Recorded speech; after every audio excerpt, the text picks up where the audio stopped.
Welcome back to our channel. आज हम लोग डेटा स्ट्रक्चर लेक्चर सीरीज में डेटा स्ट्रक्चर्स पर अप्लाई होने वाले ऑपरेशंस के बारे में डिस्कस करेंगे। जनरली डेटा स्ट्रक्चर में 6 मेजर ऑपरेशंस होते हैं जो कि हम किसी भी डेटा स्ट्रक्चर्स पर अप्लाई कर सकते हैं, जैसे link list, Q, stack, etcetera etcetera. तो इन सभी ऑपरेशंस को हम आज वन बाई वन डिस्कस करेंगे कि किस प्रकार से परफॉर्म होते हैं।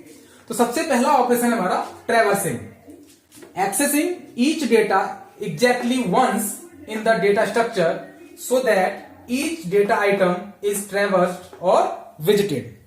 तो देखिए हमारे पास कुछ डेटा आइटम्स हैं जो कि लिंक लिस्ट में या एरे में स्टोर्ड है।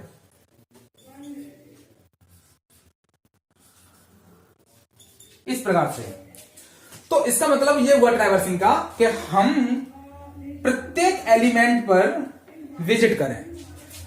दैट मीन्स इस पे भी हम विजिट करें, इस पे भी विजिट करें, इस पे भी विजिट करें और इस पे भी विजिट करें। तो जितने भी हमारे डेटा आइटम हैं उस एरे में या लिंक लिस्ट में या क्यू में या स्टैक में, तो प्रत्येक एलिमेंट पर हम विजिट करें। दैट मीन्स हम उस एलिमेंट पे क्या कर रहे हैं, ट्रैवर्सिंग कर रहे हैं। तो accessing each data item exactly once in the data structure so that each data item is traversed और विजिटेड। तो जब हम उस डेटा आइटम पे मूव करेंगे, दैट मीन्स हम उस डेटा आइटम पे क्या कर रहे हैं, ट्रैवर्स कर रहे हैं। सेकंड है हमारा searching, finding the location of data within the data structure that satisfy the searching condition। अब मेमोरी के अंदर हमारा हर एक डेटा एलिमेंट एक पर्टिकुलर लोकेशन पे स्टोर्ड होता है, ठीक है। तो हमारा वो डेटा आइटम या एलिमेंट किस लोकेशन पे स्टोर्ड है, तो हमको ये सर्च करना होता है गिवन कंडीशन के द्वारा। एक हमें कंडीशन दी हुई होगी कि हमें एक पर्टिकुलर लोकेशन के एलिमेंट को फाइंड करना है, सर्च करना है। तो मान लीजिए कि हमारा एक 9 एलिमेंट किस पोजीशन पे है, 3 पोजीशन पे है। तो हमें कंडीशन दी जाएगी, हम उस कंडीशन के आधार पे हम इस एलिमेंट को क्या करेंगे, सर्च करेंगे। तो ये हो गया आपका सर्चिंग। नेक्स्ट है inserting, adding new data in the data structure is referred to as insertion. मान लीजिए कि अभी स्टार्टिंग में आपके लिंक लिस्ट में या एरे में कोई भी आइटम स्टोर्ड नहीं है। अब हमें इस लिंक लिस्ट में एक अपने डेटा आइटम्स को क्या करना है, स्टोर करना है। तो हमारे पास कुछ एलिमेंट्स होंगे,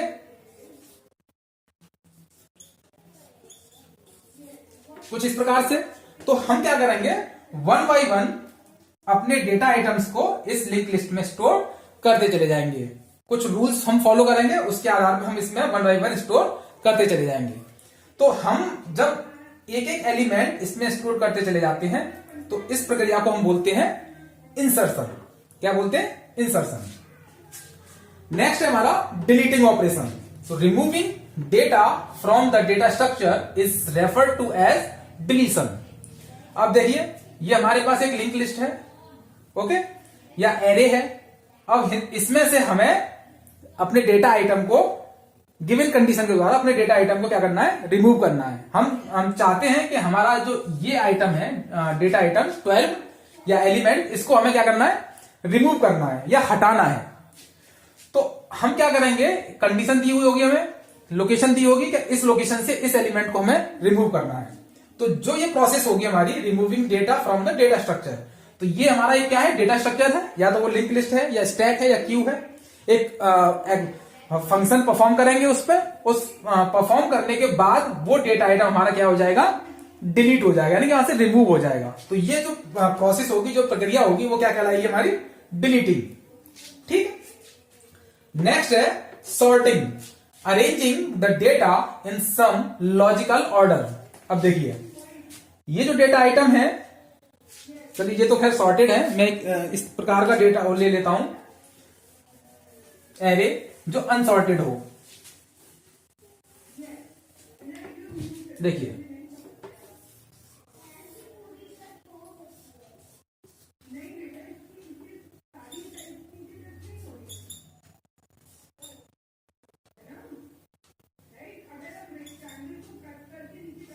इस प्रकार से, ठीक है। ये हमने कुछ डेटा आइटम्स में ले लिए।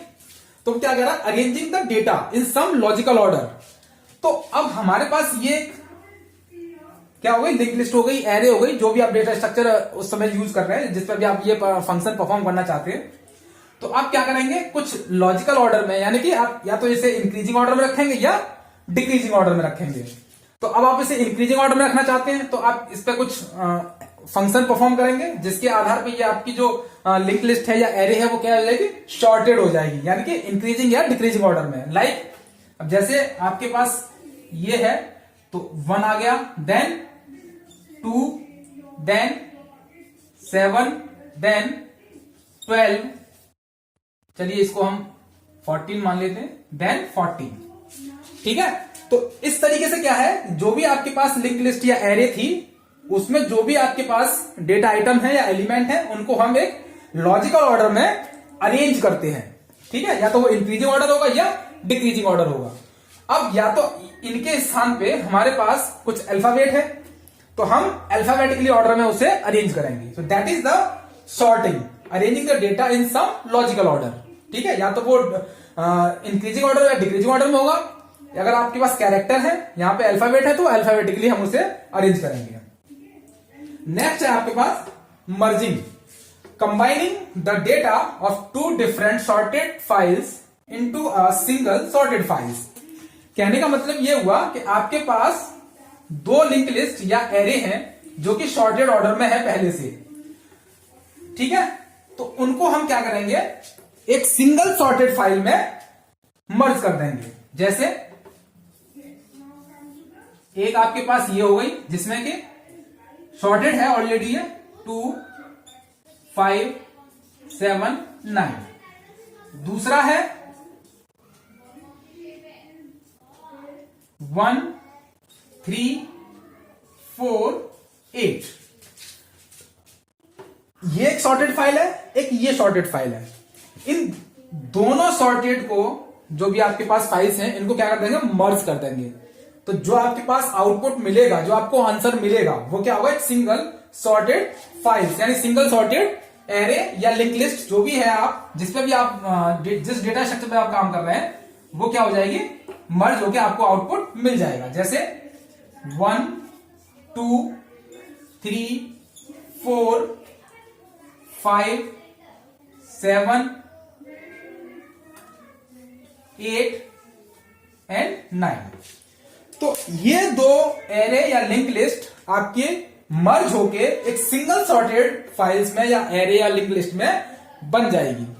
तो ये आपके कुछ ऑपरेशंस थे जो कि आप किसी भी डेटा स्ट्रक्चर पे, चाहे वो एरे हो, लिंक लिस्ट हो, ट्री हो, ग्राफ हो, क्यू हो, आप वहां पे अप्लाई कर सकते हैं।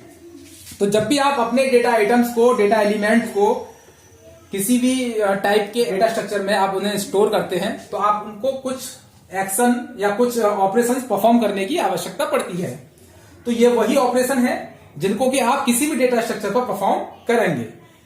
जब भी आप किसी भी डेटा स्ट्रक्चर में इनको परफॉर्म करेंगे, तो आपको एक आउटपुट मिलेगा इन ऑपरेशंस के आधार पे। जो भी इनका नाम है, उसके आधार पे ये ऑपरेशन आप वहां परफॉर्म करोगे, उसी के आधार पे आपको आउटपुट मिल जाएगा। तो नेक्स्ट टॉपिक हमारा abstract data type. Abstract data type को समझने से पहले हम ये समझेंगे कि एब्स्ट्रैक्ट का क्या मतलब होता है। जैसे मान लीजिए कि आप किसी एटीएम पे जाते हैं, वहां अपना कार्ड लगाते हैं, अमाउंट भरते हैं और देन आपको पैसे मिल जाते हैं। बट एटीएम मशीन के अंदर जो प्रोसेसिंग हो रही है वो कैसे हो रही है, इसके बारे में आपको जानकारी नहीं रहती है। तो जो हिडन पार्ट है वही आपका क्या कहलाता है, एब्स्ट्रैक्शन कहलाता है, यानी कि एब्स्ट्रैक्ट डेटा टाइप, जिसके बारे में हम पढ़ेंगे अब, ठीक है। So ADT refers to a set of value associated with operations or function. With ADT, we know what a specific data type can do, but how it is actually does it hidden. कहने का मतलब ये हुआ कि ADT के अंतर्गत set of values जो कि किसके साथ में एसोसिएटेड होती हैं, ऑपरेशंस या फंक्शंस के साथ में वो एसोसिएटेड रहती हैं। ADT we know what a specific data type can do. एक स्पेसिफिक डेटा टाइप क्या कर सकता है ये हमें पता है, लेकिन how it is actually does it hidden, लेकिन वो कैसे काम कर रहा है वो चीजें आपकी हिडन रहती हैं। ओके, तो देखिए इस डायग्राम से समझेंगे हम कि किस प्रकार से आपका जो एब्स्ट्रैक्ट डेटा टाइप है वो वर्क करता है। ये आपका क्या है, एप्लीकेशन प्रोग्राम है जिसका इंटरफेस कुछ फंक्शंस होते हैं, पब्लिक फंक्शन, प्राइवेट फंक्शन, उसमें कुछ आपका डेटा स्ट्रक्चर सप्लाई होगा, एरे हो गया, स्टैक हो गया, क्यू हो गया। ठीक है, तो देखिए इसमें दो तरीके के फंक्शन है, पब्लिक फंक्शन और प्राइवेट फंक्शन। पब्लिक फंक्शन जिसको कोई भी व्यक्ति से एक्सेस कर सकता है। प्राइवेट फंक्शन इसे कोई भी एक्सेस नहीं कर सकता है, जिसके लिए वो अलाउ होगा वो केवल वही व्यक्ति उस फंक्शन को एक्सेस कर पाएगा। अब इनके साथ में कुछ डेटा स्ट्रक्चर्स एसोसिएटेड हैं। ठीक है, जैसे एरे, स्टैक एंड क्यू। तो मैं एक एग्जांपल ले लेता हूं स्टैक का। हमारे पास स्टैक एक डेटा स्ट्रक्चर है। अब इस पे हम कुछ फंक्शन अप्लाई करेंगे, कुछ ऑपरेशन अप्लाई करेंगे। तो हमने लिया पुश और पॉप। हमारे पास स्टैक में दो फंक्शन होते हैं, पुश और पॉप। तो देखिए कैसे वर्क करेगा ये। इन फंक्शंस को हमें यूज करना है, ये क्या काम करते हैं ये हमें पता है। पुश मतलब हम इस स्टैक के अंदर अपने एलिमेंट्स को क्या करना है, स्टोर करना है, जैसे ए, बी एंड सी। तो क्या काम होता है पुश ऑपरेशन से, हम अपने एलिमेंट्स को, अपने जो भी डेटा आइटम है उनको हम इंसर्ट कराते हैं पुश फंक्शन की हेल्प से। बट अब इसके बैकग्राउंड में क्या प्रोसेसिंग हो रही है कंप्यूटर के अंदर, वो कैसे इनकी प्रोसेसिंग करके वो कैसे इनको स्टोर करा रहा है, इसके बारे में हमें जानकारी नहीं होती है। बस हमें इतना पता है कि ये फंक्शन हम अप्लाई करेंगे पुश ऑपरेशन, तो हमारे जो डेटा आइटम है वो क्या हो जाएंगे, इंसर्ट हो जाएंगे। ठीक है, दूसरा है आपका पॉप ऑपरेशन। ठीक है, पॉप ऑपरेशन का मतलब होता है कि हम अपने डेटा आइटम को यहां से रिमूव करना, यानी कि डिलीटिंग ऑपरेशन होता है। डिलीटिंग ऑपरेशन हम यहां पे परफॉर्म करेंगे। ठीक है, तो हम इस ऑपरेशन की हेल्प से हमको ये पता है कि क्या करना है, हमें डिलीट करना है, रिमूव करना है। बट कैसे करना है उसके बारे में हमें नहीं पता होता है, क्योंकि वो कंप्यूटर सिस्टम में बैकग्राउंड में वो प्रोसेसिंग हो रही होती है। ठीक है, तो इस प्रकार से हम क्या करते हैं, किसी भी डेटा स्ट्रक्चर्स पर ये फंक्शन, हम जो भी हमारे पास अभी ऑपरेशन थे जिनके बारे में मैंने आपको भी बताया पीछे, कि पब्लिक फंक्शन या प्राइवेट फंक्शन, जो भी फंक्शन आप अप्लाई करोगे, तो कहने का मतलब यहां पे ये हुआ कि किसी भी टाइप के डेटा स्ट्रक्चर पे, चाहे वो एरे हो, स्टैक हो, क्यू हो, उसके साथ में, यानी कि हम ये कह सकते हैं डेटा स्ट्रक्चर प्लस फंक्शंस या operation, function oblique function. Okay, data structure plus operation oblique function, इन दोनों को हम क्या कहेंगे, एडीटी, यानी कि abstract data type. Data structure हमारा हो गया array, stack and queue. Operations और फंक्शन जो भी आप इस पर परफॉर्म करना चाहते हैं, चाहे वो इंसर्टिंग हो, डिलीटिंग हो, मर्जिंग हो, एक्सेट्रा, जो भी आप ऑपरेशन परफॉर्म करेंगे, तो ये दोनों मिलके, दोनों को साथ में हम क्या बोलेंगे, एब्स्ट्रैक्ट डेटा टाइप। अब डेटा टाइप आप सभी लोग समझते हैं डेटा टाइप क्या होते हैं, जैसे इंटीजर हो गया, फ्लोट हो गया। Integer, float primitive data type है, और ये आपके जो डेटा स्ट्रक्चर है एरे, स्टैक, क्यू, ये कैसे हैं, आपके नॉन प्रिमिटिव डेटा टाइप है। ये प्री डिफाइंड नहीं होते हैं, हम इनको किसकी हेल्प से, यानी प्रिमिटिव यानी प्री डिफाइंड डेटा टाइप की हेल्प से हम डेटा स्ट्रक्चर यानी एरे, स्टैक, क्यू को क्या करते हैं, हम डिफाइन करते हैं। ये यूजर डिफाइन होते हैं, और इंटीजर, फ्लोट ये आपके कैसे होते हैं, प्री डिफाइंड होते हैं। तो उनकी हेल्प से हम डेटा स्ट्रक्चर को डिजाइन करेंगे। ठीक है, डेटा स्ट्रक्चर हो गया। अब इन डेटा स्ट्रक्चर पे जो भी हम ऑपरेशन परफॉर्म करना चाहते हैं, चाहे तो वो इंसर्शन हो, डिलीशन हो, मर्जर हो या फिर सर्चिंग हो, तो जो भी आप ऑपरेशन परफॉर्म करेंगे, तो इन दोनों को मिला के क्या बोलेंगे, एब्स्ट्रैक्ट डेटा टाइप। ठीक है, अब देखिए एक एग्जांपल और समझाता हूं। मान लीजिए कि आपके पास कुछ एलिमेंट हैं 1, 3, 6, 8, 9। ठीक है, ये आपके पास एलिमेंट हो गए। अब ये आप इसको आप या तो लिस्ट मान लो।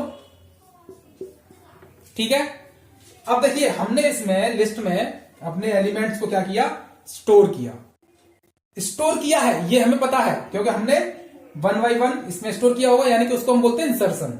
वन बाई वन हमने ये प्रोसेसिंग की होगी, ये ऑपरेशन हमने परफॉर्म किया होगा, हमें ये पता है कि हमने इसको क्या किया, इंसर्ट किया है। बट इसके बैकग्राउंड में जो प्रोसेसिंग हो रही है वो किस प्रकार से हो रही है वो हमें उसके बारे में नॉलेज नहीं है। अब इन्हीं एलिमेंट्स की हेल्प से हम क्या करें, ट्री बना लेते हैं। 3, ये 6, ये 8 और ये 9, ये हमने क्या बना लिया, ट्री बना लिया। ओके, अब देखिए हमने अपने सभी एलिमेंट्स को ट्री के फॉर्म में उन्हें हमने प्लेस किया है। अब ये जो एलिमेंट हैं जो एक ट्री के शेप में है, ये इस तरीके से इंसर्ट हुए हैं, ये कौन सा फंक्शन या कौन सा ऑपरेशन हम परफॉर्म करेंगे तो हमारा इस तरीके से एक हायरार्किकल स्ट्रक्चर बन जाएगा। बट लेकिन अगर हम कंप्यूटर सिस्टम की बात करें कि जो हमारी प्रोसेसिंग हो रही है वो इस फॉर्मेट को नहीं समझती है। कहने का मतलब ये हुआ कि ये जो स्ट्रक्चर आ रहा है ये हम अपने जनरल समझने के लिए करते हैं। क्या करते हैं ये हमें पता है, कैसे हो रहा है ये हमें इसके बारे में नॉलेज नहीं है, क्योंकि ये पार्ट आपका क्या होता है, हिडन होता है। ठीक है, तो ये हो गया आपका एब्स्ट्रैक्ट डेटा टाइप। इसमें आपके पास कुछ फंक्शंस होते हैं, ऑपरेशंस होते हैं जो कि हम कहां अप्लाई करते हैं, array, stack, Q, tree, graph, किसी भी टाइप के डेटा स्ट्रक्चर पर उन ऑपरेशंस को परफॉर्म करते हैं या अप्लाई करते हैं। तो डेटा स्ट्रक्चर और वो फंक्शन या ऑपरेशन जो भी आप उस पर अप्लाई कर रहे हैं, उन दोनों को हम जब साथ में प्रयोग करते हैं that is the abstract data type. तो ये हो गया आपका आज के data structure, operations and abstract data type. पूरे टॉपिक से आपको कोई भी पॉइंट या कोई भी चीज समझ में ना आई हो, आप अपनी क्वेरी को हमें कमेंट बॉक्स के माध्यम से पूछ सकते हैं। आप हमारे इस चैनल को लाइक करिए, सब्सक्राइब करिए। Thank you.